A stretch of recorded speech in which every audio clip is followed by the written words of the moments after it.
know, I'm Richard Vobes, the Bald Explorer, and this is my quest for England and Englishness, its landscape, its heritage and nature. It's a personal journey and I'll document it for all to see. So come on, join me and let the quest begin.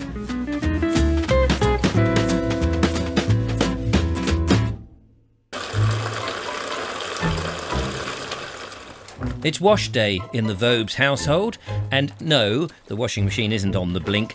I'm trying an experiment, and I need a nice shirt later for when I pop out.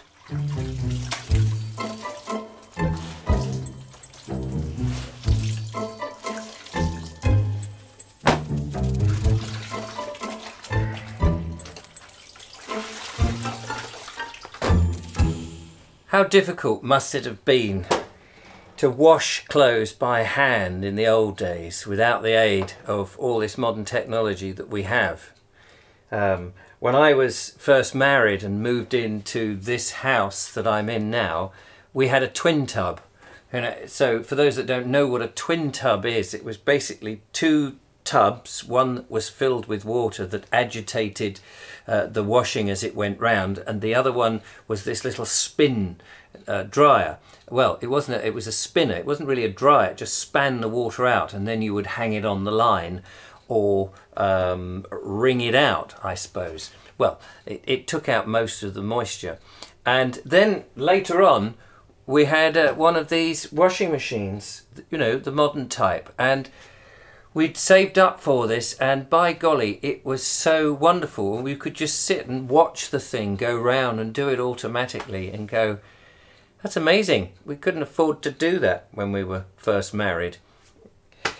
However, the other day I was given a mangle, and I thought I had to go and try and see what it was like back in the old days in England to wash the clothes using a mangle.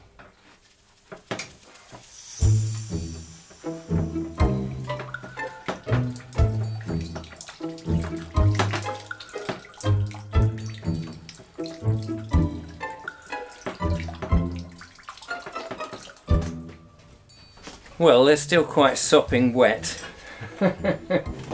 even though they've gone through the mangle, and no doubt you can adjust the springs on this, the pressure up between the rollers to squeeze out even more. As I say, this was a gift actually by one of my viewers, G-Ramps, who said, would I like it? He'd heard me talk about wanting a mangle, and he very kindly gave it to me. Originally, I thought it could go in the van when I'm out and about and I need to wash my clothes. I thought it might be an easy thing. It's actually collapsible, and it's quite a useful little gadget. But yeah, on my quest for England and Englishness and the way we did things historically, this is a lovely little unit to have, and I'm very thrilled to have it. So thank you so much, G-Ramps. Much appreciated. Well, I will explore more gadgets and gizmos, no doubt, when I come across them from our days of the past. But today I want to get over and do a bit more of my Sussex border exploration. And so as soon as this shirt is dry, I might have to shunt it through one more time. I'm going to get on my way and pick up where I left off from the Sussex border walk into what is now this new format that I'm doing. So let's not hang about. I think it needs another run through the mangle.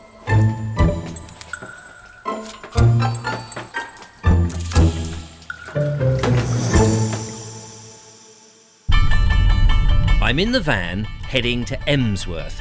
Yes, I know it's not in Sussex, but I'll explain about that shortly. My new format of videos means that I'm doing things a bit differently.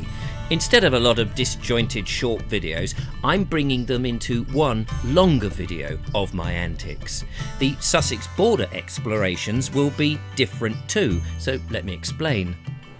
The purpose of this new version of my adventures is to explore, well, what's on the border, either side, not purely the Sussex side, although it is the Sussex border I'm following. So the borderland explorations will continue. I do want to get round the county as part of my ongoing video offerings. But today we're going to start in Emsworth, a picturesque fishing village at the north end of Chichester Harbour. In the Middle Ages, it was a busy port, bringing in wine for the rich.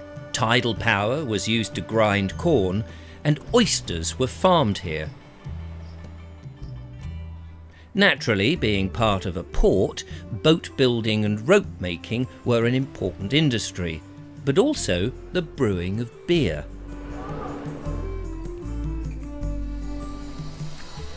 I've come down to the water's front, or rather to the harbour, I suppose.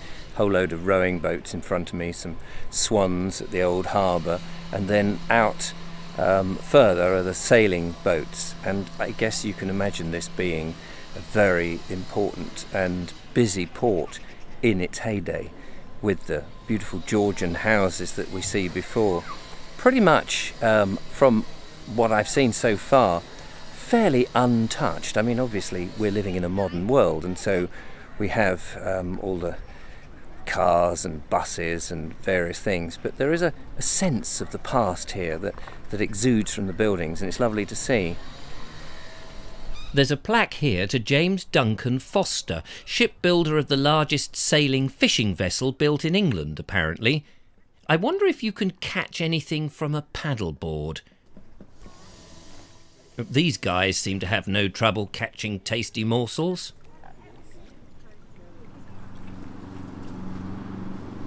Didn't realise quite how much the water surrounds the town, actually. It's fascinating, and of course everywhere you go there are the sailing boats, and so this clearly, you've got water, you've got access to the harbour which takes you out to the sea and all of that. You're going to be a fishing and sailing town principally. What a wonderful place. Beautiful cottages that still retain the artistic and aesthetics of the period that they were built. I love it.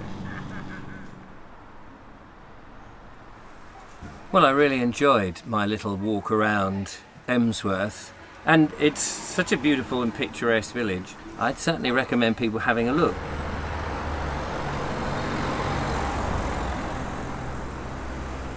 So I might have a quick cup of coffee, and I'm going to start heading north on this journey and explore what else we see.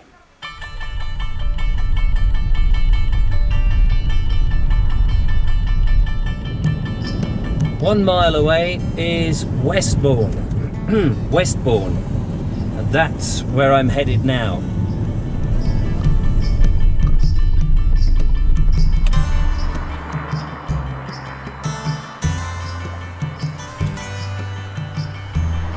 So this is Westbourne, and it's the next part of my journey on the Sussex border. We are now, I believe, in Sussex, and I'm going to make these mistakes because the border sometimes is quite hard to find on a map and to be absolutely sure that you're either side of it. But I think I'm in Sussex. So this is Westbourne, and the first thing I wanted to have a look at, because it was the first thing I saw as I came into the village, was the church. So let's have a little look at that now. The first thing I noticed was this rather splendid avenue of magnificent yew trees leading to the north door. These are just absolutely staggering. What a beautiful sight to behold. And they must have been planted, but when?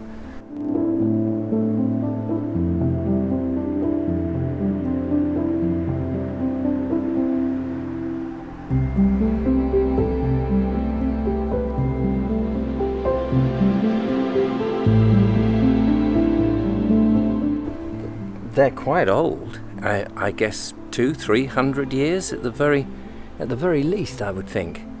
So I'd be interested to know just how old the church is. But these were probably planted, I'm guessing, when perhaps more modern, I say modern, when perhaps the church was adapted as churches were, and renovated and updated perhaps 300 years ago. But we will have a look and see if we can find out more. St. John the Baptist is mentioned in the Domesday Book, so probably Saxon in origin, and so dedicated to honour the beheading of that saint as early as 1071, 5 years after the Norman invasion. The main architectural evidence, however, is from the 13th to the 16th centuries, with considerable restoration in the 19th century and more recent additions.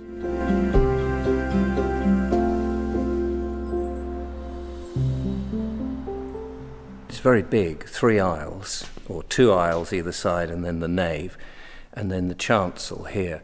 All of it very high ceilings. Westbourne must have been a very important place in its day.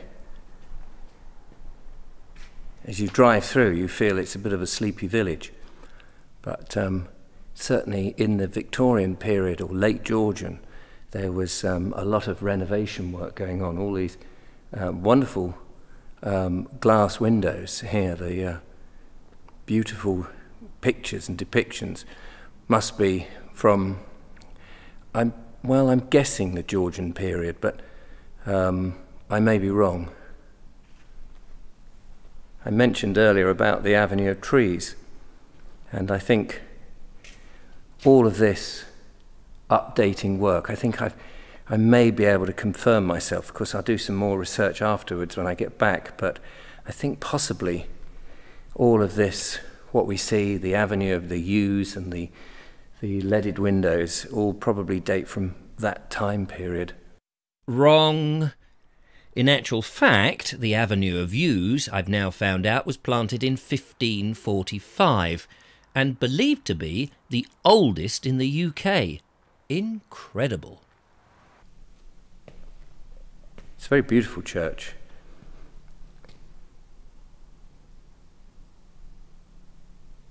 But you don't feel that it's really that old, yet I suspect it's on very ancient ground, and no doubt there was Saxon occupation in this area. You do sort of get an idea of the age of parts of the church from all the memorials that are on the walls. So the earliest one I've seen there is about 1786, and it says erected by the chap's brother, Henry Barwell, the plaque erected by his brother. So you get an idea there that was, in fact, in the Georgian period. It's interesting, there's a mixture here of these leaded windows that are just clear, plain glass, and then the stained glass. And one wonders which one were first, whether it was embellished afterwards with the stained glass, or whether this leaded glass, which maybe in the late Georgian period, came first.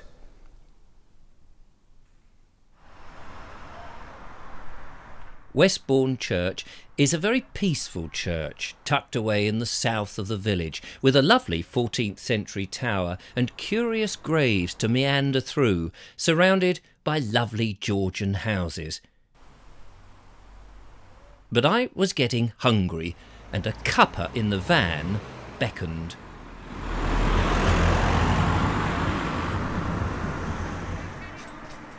Kettle is on, and I'm going to make myself a black coffee. I didn't bring any milk with me today. I didn't bother to bring the cool box. I wasn't quite sure how this was going to work out. Having recently made a series in Wiltshire of videos with the lovely Julia, I've kind of got used to just having somebody to play off and to have conversations with and have a bit of banter and all of that. And now that I'm back to my own and trying to do slightly longer format with a voiceover and all of that, I'm just, I suppose, getting back into the rhythm of it now. Feels a little bit strange. So when I left Emsworth, I didn't actually have a cup of coffee, feeling a bit parched. I have got some biscuits in here that were left by Woody Jenny when we were down there, so I'm going to nibble on those. I didn't pack any lunch or anything. I wasn't really sure how long I was going to be out and about, but I've managed to park up in a 2-hour bay in Westbourne, so I've gone and looked at the church as you've seen, and then I'm going to have a look around the rest of the village in a minute. But this is quite nice. It's a bit of a busy road, but I've got a view of the church, so I'm okay. After a lovely slurp and a rest up, it's time to get out into the village. Time to explore now, and I gather that there are 66 listed buildings in Westbourne. Drive through the place, you probably see a couple, but may not realise quite how prosperous this village once was. And I guess thanks to being near to the port of Emsworth. That's right, 66 listed buildings in one village, and all quintessentially English. Here's some of them.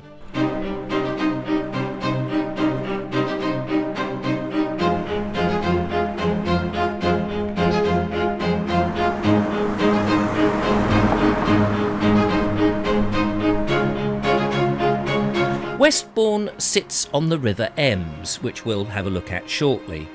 It was famous for its sheep, cattle and pony trading, the heyday being in the mid-1600s.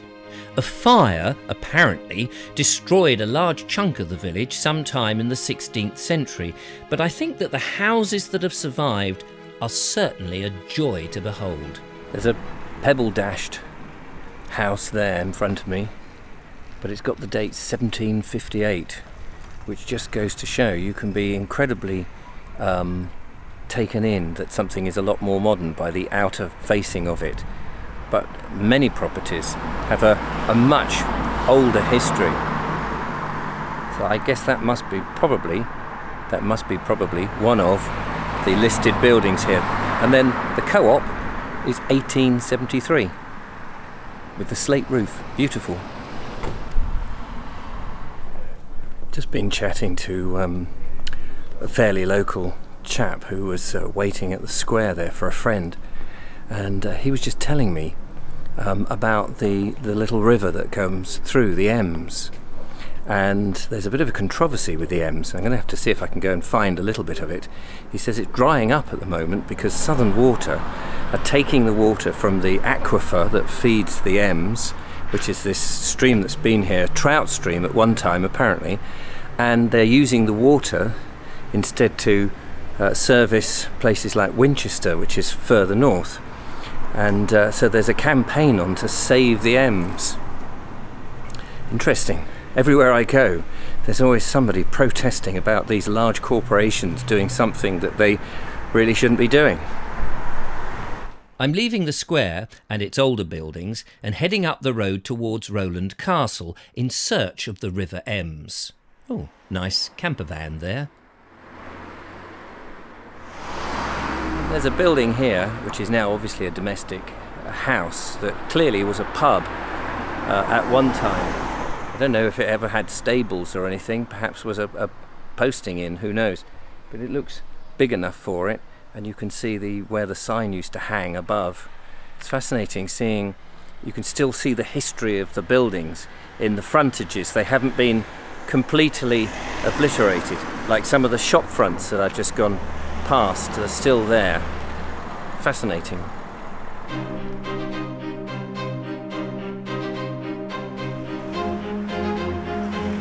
And here is the River Ems, much diminished, I gather. Its source is at Staunton, near Chichester, and it runs out at Emsworth. It's about 6 miles in length.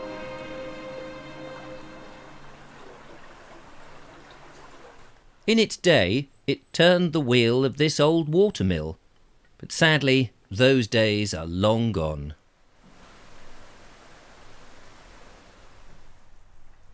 What a great name, Paradise Lane, and just some fantastic and idyllic cottages to live in here on the north side of Westbourne.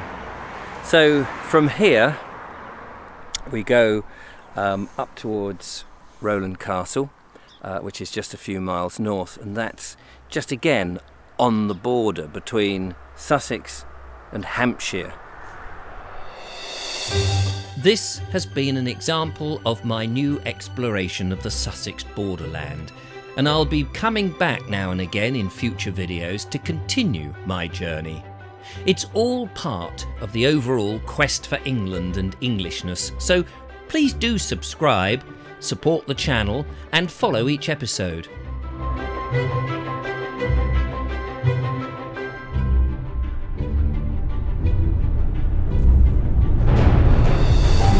I will take you round this fabulous country that I love in my trusty van and bring you the choice morsels as I do.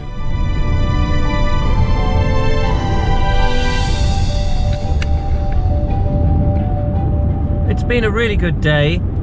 It's been odd being back on my own doing it after our trip to Wiltshire, as I mentioned before, but I think I've got through it. Managed to throw up the drone towards the end, which was nice, although I have absolutely no idea what the footage is like, because the little tablet that displays the camera on the drone is so dim that I can barely see the image on the screen, so it's a bit touch and go with that, but never mind.